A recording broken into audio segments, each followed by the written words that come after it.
ألا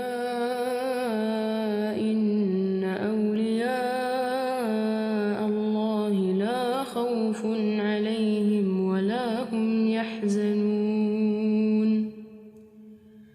الذين آمنوا وكانوا يتقون لهم البشرى في الحياة الدنيا وفي الآخرة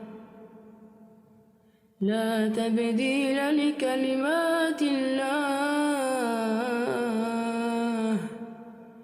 ذلك هو